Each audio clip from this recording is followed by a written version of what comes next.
Well, good evening and welcome to Golden One Center. We're about 90 minutes away from the Sacramento Kings hosting the Dallas Mavericks in the play-in tournament. A lot has been said about this game, especially the last week or so leading up to that. But before we get to that, probably a good idea for us to introduce ourselves. I am Kevin John, and standing next to me is ABC 10's Matt George. You hear him on the Locked On Kings podcast daily. You see him on ABC 10, and now you see him standing next to me to get you guys ready for this big play-in game coming up here. But yes, it's win or go home. The thing about these play-in tournaments is it's kind of like March Madness. You get one shot. You win, you move on. You don't. Unless you're a 7th or 8th seed, you get another opportunity if you lose. But if you're an 8th or 9th or 10th seed, this is it. So the Sacramento Kings welcome in the Dallas Mavericks, and a year ago, the Kings welcomed in the Golden State Warriors, and they won that game. They sent the Golden State Warriors packing, and this is a whole new year, a whole new Kings team, so we'll see how they react here in tonight's game. But before we get into that, Matt, you just got finished hearing from Doug Christie in his pregame press conference. What would you say is something that you really took out of that he said in regard to the game? Well, Doug, he's a former player, right? And he understands Sacramento very, very well. So he understands being locked in. And we saw as dialed in as a head coach can be. That's what we got from Doug Christie in his introductory press conference. He emphasized the mood in the locker room, right? Just a focus, a sharpness, a belief that they are going to win tonight. They're on their home floor. They have every single advantage. They are dialed in. They are ready to get to work. This is a business trip, I suppose, for them, right? They don't want, even though they're already home, they don't want to go home for the summer. They want to keep playing. They want the opportunity to play in Memphis on Friday for a chance at the playoffs. They have to get through a very abnormal, I'll say, Dallas Mavericks team in order to do it. It's a unique challenge. The Kings beat the Dallas Mavericks 3 times this season, but none of those times was Anthony Davis a member of the Mavericks. So it's a different look team that the Kings really haven't played before, so we can call it kind of a fresh game for both of these teams. But Sacramento has home court advantage. They have the talent that they need in order to win a game like this. Now it's about shutting up and getting on the floor and backing up what you say. Absolutely. Practice what you preach. And like Matt referenced, these are two teams that have gone through a lot of transformation, not over the season, just over the last 3 months alone, since February, the trade deadline. You have two teams that kind of look completely different when they faced each other back on December 30th, I believe it was, or December 31st, when they went against one another here. So even though the Kings are undefeated against the Mavericks this year, like Matt referenced, no AD, and remember, Kyrie Irving got injured in the other game that they had played. So, a lot of different pieces. Now, someone else that the Dallas Mavericks does have on their roster is Klay Thompson. Yep. And as everyone infamously remembers, in this play-in game last year, Klay went 0 for 10. So don't think for 1 second that he doesn't still have that in his mind, and he kind of wants to come in here tonight and avenge that particular performance that he had from last year. But, Matt, you mentioned Anthony Davis. I think one of the keys for the Kings being able to win this game is not only containing Anthony Davis, but the Mavericks do have some length. They have a lot of size and length in the paint, and I think that's something that Doug Christie and the team themselves have been emphasizing and looking at coming into this game. Well, historically, if you look at what the Sacramento Kings have struggled against over the last couple of seasons, it's team with size, with length, with athleticism. Yeah. So matchup-wise, this may pose a problem for the Sacramento Kings. However, in none of those matchups did the Kings have the 2 Lithuanian big men in Domantas Sabonis, who, as usual, will get the start tonight. And, of course, you have Jonas Valanciunas, who's going to be coming off the bench. The question is, though, will we see the Sacramento Kings pair the two of them together? We saw that once before when the Kings played the Dallas Mavericks earlier this season. However, we haven't seen it much since. So is that something that Doug Christie goes back to, or is it simply when Domantas Sabonis needs the rest, Jonas Valanciunas comes in and can keep up the level of physicality that Sabonis plays with? So that's a big area of coaching to pay attention to and really focus on if you're the Kings. Absolutely. And then the thing is, it's not just the size and the length. One of the things that we've seen the Sacramento Kings team struggle with throughout this season is perimeter defense. For whatever reason, when other teams play the Kings or come in this building, they shoot the lights out of the ball.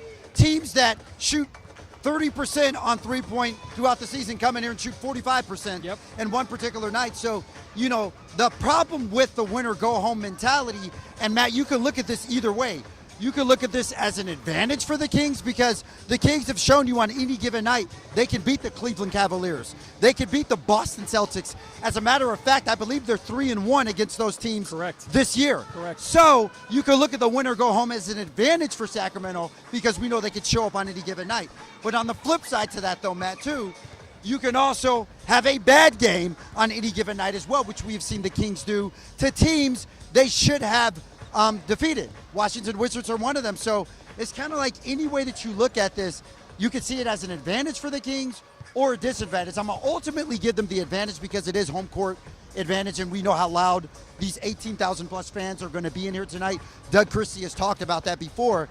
But with the one game, one and done situation, Matt, if you're asking me, I think the Kings have the advantage here. Well, let's break everything you said down because there was a lot there. First and foremost, what you described is a 500 basketball team. That's essentially what the Kings are. Now, technically, they finished 2 games under 500. They were 40-42 this season. So not the position they expected to be at. They've been trending the wrong direction. 2 years ago, when they made the playoffs for the first time, and in 16 years, they were a 48-win team. Last year, they were a 46-win team. That put them in the exact same spot. This year, it only took 40 wins to get them in this spot, but obviously not the direction the Kings wanted to trend into. But this team is inconsistent. But in a lot of ways, I think the play-in tournament is perfect for this team. When you're looking at consistency, that's very important in a playoff series. When you're talking about a best-of-7 series, having to win 4 games, consistency is key. In the play-in, when a winner-take-all, 1-game sample size, anything can happen. So I think this team is geared to where they have the advantage in games like this when they can beat anybody, and all it takes is one game and the right things to fall together. But at the same time, too, right, this team is inconsistent. Yes. We don't know what version is going to show up. One area that they're consistent in is perimeter defense is terrible. They're last in the league in three-point shooting percentage, or at least opponent three-point shooting percentage. They're also, in this building, they allow the highest three-point shooting percentage of any team. They give up a lot of threes in this building. Now, the Dallas Mavericks are a team that struggles from three-point range. However, the worst three-point shooting team in the league, the Orlando Magic, came into this building and shot lights out, and they've done it the last couple of years. Shooting is all about confidence. What kind of confidence do the Mavericks bring into this game? You could argue it should be shaky based off of how their year went, but Dallas Mavericks shooters, like Klay Thompson, for example, are coming into this gym tonight knowing they're going to get good looks. So what kind of version of the Dallas Mavericks do you get? Also, the Sacramento Kings have to fight through the reality of not having a point guard. For the second straight year, Malik Monk is out during the play-in. De'Aaron Fox is no longer around. This Kings team does not have a true point guard. They have DeMar DeRozan take on some of those responsibilities. They have Zach LaVine take on some of those responsibilities. We know they like to run the ball a lot through Domantas Sabonis, but what that leads to is potentially a lot of turnovers. If the Kings don't value and take care of the basketball, they'll be in big trouble. That's something the Dallas Mavericks will look to exploit in this game. Plus, with the size that the Dallas Mavericks have, they really have 3 centers. One of them just plays power forward in Anthony Davis. This is a team that can kill you on the offensive glass. And if you think back to the playoffs 2 years ago, other than Steph Curry, what killed the Sacramento Kings in that playoff series? Kevon Looney. And rebounding. They could not get rebounds. So taking care of the basketball, crashing the defensive glass are 2 things that the Kings have to be very aware of in this game. And I like that you referenced kind of like those key particular areas the Kings need to improve in and show up. We talked a lot about perimeter defense and how you beautifully illustrated how they're dead last, even though I don't know if that's beautiful that they're last in that category. It's not pretty at all. It's the fact. It's the fact. And we're about facts. But, Matt, I kind of want to flip it around, and I want to talk about the Kings' offense. You know, we talked about De'Aaron Fox no longer here. Malik Monk injured for the second straight play-in tournament, and he was that huge spark for the Kings off the bench last year. Now, obviously, we saw this year he was inserted into the starting lineup. But when you look at this Kings offense and the makeup of them post-February, and when I say post-February, with the acquisition of Zach LaVine, the acquisition of Jake LaRavia, who obviously Jake will not be playing tonight. But when you look at this team, the acquisitions, the pieces they got, Jonas Valanciunas, who's really an enforcer in the paint. Offensively for the Kings, when you look at their shooters, I know Keegan has regressed a little bit on his three-point shooting this year. Not to point the finger at him or anything, but he's someone who can get hot. Keon Ellis has shot the heck out of the ball throughout this year. Domantas Sabonis is someone who has really added the three-point shot in this game. I believe he was 4-4 from behind three-point range in last Sunday's game. So when you look at this Kings offense, and then you add in the mid-range game of DeMar DeRozan, which for the most part has been pretty consistent this year. I think that's the thing about adding DeMar. People will say, oh, it's a failed experiment or whatever. I personally feel that DeMar hasn't been a failure. I think DeMar has been great. The experiment with him and around him, and okay, you could discuss that, but I think DeMar, we know who he is. He may be a little liable on the defensive side of the ball, but he is great offensively. He will give you that mid-range game. He can give you a bucket. Zach LaVine can get you a bucket. So when you look at this Kings offense, yes, defensively they need to take care of business, but Matt, I'm convinced that this team can put up 120. I believe 2 of the games they played the Mavericks, they put up at least 120 points on them this season. So I'm pretty confident that that Kings offense can show up tonight and they can score what they need to get past. Well, like we've talked about earlier, they're just inconsistent. It's what version is going to show up. Now, you talked about DeMar DeRozan. I think DeMar DeRozan is essential. I actually asked Doug Christie about that before the game. And Doug Christie called DeMar DeRozan a calming force. This is postseason basketball. Things are going to get wild. Things are going to get chaotic. There's going to be a big Dallas Mavericks run, the energy from the crowd. There's going to be all these different elements that pile on top of very meaningful, high-drama basketball, right? Having someone like DeMar DeRozan, who's in his mid-30s, who's been doing this his entire life, big games are nothing to him. It's what he's always done. He's a future Hall of Famer, right? Having someone like that in this locker room that can calm the team down off the floor and then on the floor be a guy that this team can rely on. This is the 3rd straight year that the Kings have made it to the postseason, but it's the 1st year that they've had DeMar DeRozan and that veteran presence. But here's the thing about DeMar DeRozan. He's fantastic to get you a bucket, but is he taking over too much, right? Are the Sacramento Kings sharing the basketball? DeMar DeRozan is a phenomenal isolation scorer. When you need to lean on him to hit those shots, he's one of the best guys to give in those spots. But the Kings also excel offensively as a team. They're at their best when the ball is moving, and it's moving quickly. DeMar DeRozan is not that type of player. He's the type of guy that gets the ball, takes his time, gets to his spots, either tries to get fouled or knocks down that mid-range jumper. There's a time and there's a place for everything. This Kings offense, it's all about finding the balance. When you go to DeMar, when you let LaVine let it fly from three-point range, when you play through Domantas Sabonis, when you hit Keegan or Keon or any of the floor spacers. It's about establishing a rhythm. That's what's going to be most important, because if the Kings try and play too much hero ball, I think that bodes more of a failure than a success for this team. Absolutely, and we've seen that reflective of this Kings team throughout the season in regards to your hero ball. But I'm just going to play devil's advocate here and say for a second, we talked about them not having a point guard. Malik Monk has kind of had to step into that role as point guard. Obviously, De'Aaron Fox is in San Antonio. And you kind of think with this team and the quote-unquote hero ball, especially when you have people like DeMar and LaVine who are great in iso ball. They're great at creating their own shots. In a way, it almost feels like, okay, well, if they don't have a point guard where the ball is constantly in this person's hands, in a strange way, maybe that can work for this team, because you need a lot of people on this team to touch the ball to be able to get involved. Now, I understand as far as having the true facilitator out there, the point guard to facilitate the offense, to get people in their spots, whether it's spray three-pointers or whatever it is you're looking for. Obviously, yes, the distributor, shall I say, but because there's a lot of people on this team who can offensively get a bucket or find their shot or whatnot, and I'll include Domantas Sabonis in that as well. Even though we've seen a lot of the offense go through Domas at the top of the key. But I'll say that to say that even though they're minus a point guard per se tonight with Monk out, I mean, we've seen Keon step into that role, do a good job. We've seen Carter, we've seen Markelle Fultz. You know, the interesting thing is tonight, with all of these other players, Matt, you wonder who's going to be the guy that gets hot? Who may be the X factor? Are we going to see somebody like Doug McDermott come off the bench tonight and maybe give you 4 quick threes and 12 points and maybe stay in and get hot? Are we going to get, someone else who comes off and gets hot with this particular team? And I think that's the thing with the Sacramento Kings. From game to game, you don't know who that guy's going to be. DeRozan and LaVine are who they are.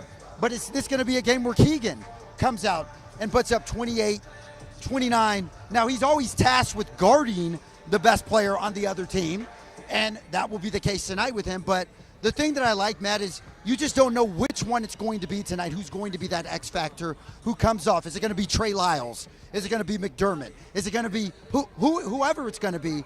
But I'll say this, regardless of who that person's going to be, Matt, the Kings are going to need that X factor type person to show up tonight and to show out. Well, the Sacramento Kings do have a lot of talent on this roster that can be impactful, and one way or another, everybody has to be impactful in their own way. But I think the spotlight is firmly on Zach LaVine tonight. Look, this is a guy that offensively, he is your microwave. He is the guy that can get cooking from three-point range. He's the guy that get the crowd involved. He's the guy that can get downhill when he's on. He can score on all three levels, which is at the basket, mid-range, and from three-point range. Zach LaVine is, I think, going to be the engine that makes this Sacramento Kings offense go. That's just the reality of the situation. And unfortunately, Zach LaVine has a history of struggling and not playing his best basketball in these big, meaningful games. Now, this is the first time he's doing it wearing a Kings jersey, so maybe the change of scenery can help him out a little bit. But we used to talk about De'Aaron Fox is the head of the snake. The Kings are going to go as far as De'Aaron Fox can take them.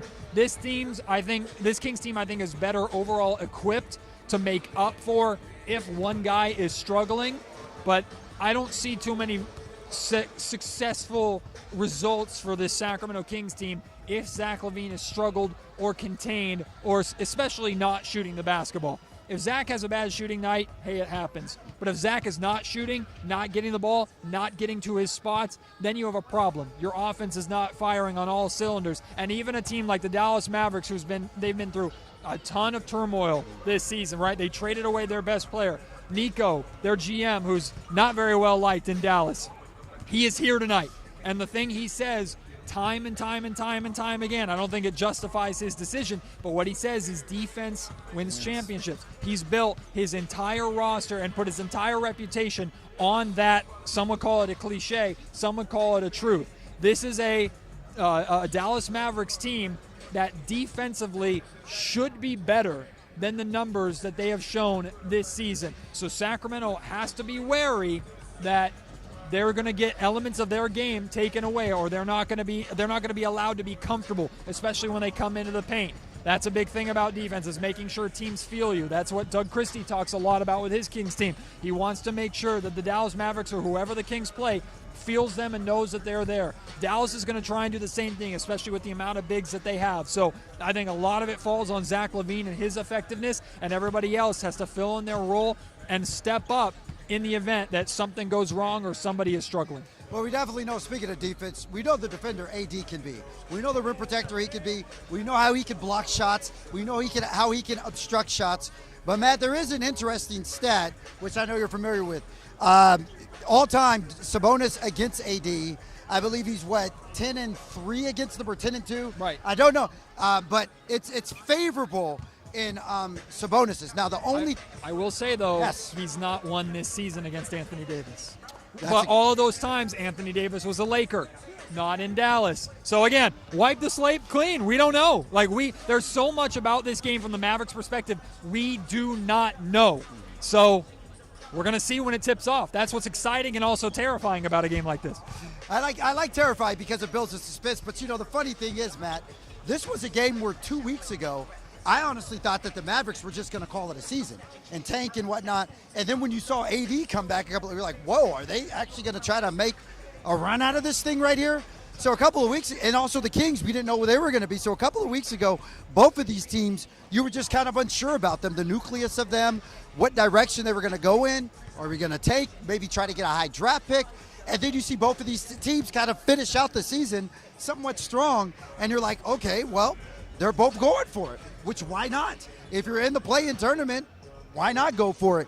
And the main thing is what kind of Dallas team is going to come in here. Not only that, what kind of Kings team is going to show up here tonight? We've seen so many different variations of this Kings basketball team. And that's the scary thing, like I said in the very beginning of this, in one-and-done games, is you don't have a 7-game series. You don't have an opportunity to correct your wrongs or right your wrongs or make adjustments in the next games. It's all now or nothing, which, like I said, could work in favor for the Kings as we've seen them beat some top competition any given day. But with that being said, we just don't know what they're going to do. Now, I don't want to look ahead of myself too much, Matt, because we still have to get past this game. But if the Kings do get past this game, they head to Memphis on Friday night, a team who has been pretty good, throughout the season. Obviously, they dropped a little bit from earlier, but still a team that's pretty good and a team that has given the Kings a run for it throughout the season. Obviously, depending on health and things of that sort, I don't necessarily think if the Kings win tonight that they're going to be able to go into Memphis and just have an easy, we could take this or this is a completely different Memphis team. And a team, remember, when they were here, did not have John Morant. What was that, back in March or whenever it was? So, not that I want to get ahead of myself, but we are going to be talking in 48 hours. There's going to be another game with them heading in Memphis, trying to take on a really good team. Well, look, there's a lot of ways to look at this play-in tournament and the teams that ended up in this play-in tournament. The Golden State Warriors were the 7th seed for a reason. They were the best team, right? And they already proved it. They beat the Memphis Grizzlies last night. To me, I think the Sacramento Kings are the team that all other 3 teams would agree that's the team they don't want to play. Because the Kings have the weapons like DeRozan, like Levine, and are a team that we've talked a lot about already. A team suited for these one-off games. They can beat anybody. Like, anything can happen in these play-in tournament, and this Kings team is equipped with enough weapons to where you can envision multiple scenarios where you take one guy away and another guy beats you. That's the talent that the Kings have on this roster. Doesn't mean it's going to end up that way, but if I'm the Memphis Grizzlies, I'm rooting for the Dallas Mavericks tonight. If I'm the Memphis Grizzlies, I do not want to play the Sacramento Kings in Memphis. The Kings have had success against Memphis. Now, like you mentioned, John Morant wasn't playing. John Morant also tweaked his ankle, hurt himself last night, so that's a big deal. Also, one of our local kids, Jalen Wells, had a pretty catastrophic injury towards the end of last season. He is not playing. Not only has he been huge for the Grizzlies this season, he has been a monster against the Sacramento Kings. So there are a lot of reasons to look forward and say if you get past the Dallas Mavericks, you're feeling pretty good about your chances against the Memphis Grizzlies. But these are conversations that we can have. These are not conversations that they can have in that locker room. That's not a conversation that Doug Christie has to worry about. It doesn't mean they haven't already started watching film and are already slowly paying attention. They were watching last night's game very closely. Very much so. But they have a job to do. It's about 48 minutes, winning those 48 minutes tonight. And here's the thing. Here's a big difference. We talk about all the change that the Kings have gone through this year. One of the biggest differences under Doug Christie compared to under Mike Brown is how this team plays at home. Doug Christie has been significantly better in this building. Under Mike Brown, the Kings were a really good road team but struggled to play their best in this building. Doug Christie understands this fan base. He understands this city. He understands how important it is to play hard for this city. So I think you're going to see that reflected in how the Kings play tonight. Yeah, and I'm really glad that you said that, because when we were at practice yesterday, one of the questions I asked Doug was, as a former player, now being in a situation as the interim head coach, how much experience can you pull off of that or draw from that? And he said something. He was like, there's something different about playing in Sacramento. He says what you see other teams doing around the league, they are emulating what started here at Sacramento. That was out of Doug Christie's mouth. So on that same token, Matt, I 100% agree that Doug is counting on these fans because he's played in front of these fans. Obviously, that was Arco Arena, but he knows exactly what to expect. So, of course, we're expecting big things from them. Matt, we got to wrap this up, and I don't know if I should put you on the spot, but do you have a prediction for tonight? I think the Sacramento Kings win tonight. I think they get the job done. I think they're the better team. They have home court advantage, which, like we just laid out, under Doug Christie is a true advantage. I think the Sacramento Kings are heading to Memphis on Friday. There you got it. Matt says the Kings are heading to the birthplace of rock and roll on Friday, and I'm going to agree with him on that. I just don't think the Dallas Mavericks come in here and take care of business. They're depleted as they are, and then especially all the things outside the franchise that's bothering them as well. I don't see it happening, but then again, I could be wrong. In the meantime, remember, for more of your Kings coverage and for your daily Kings coverage and for a full recap on tonight's game, be sure to tune in to the Locked On Kings podcast, which is hosted by Matt George. You can find it on ABC 10 Plus, abc10.com. Be sure to tune in there for all of your Kings daily coverage, and you definitely don't want to miss out on Matt's opinions on these games. In the meantime, you can find us on ABC 10 or the sports page of ABC 10 as well. In the meantime, I am Kevin John. This is Matt George. Thank you guys for watching this special digital project.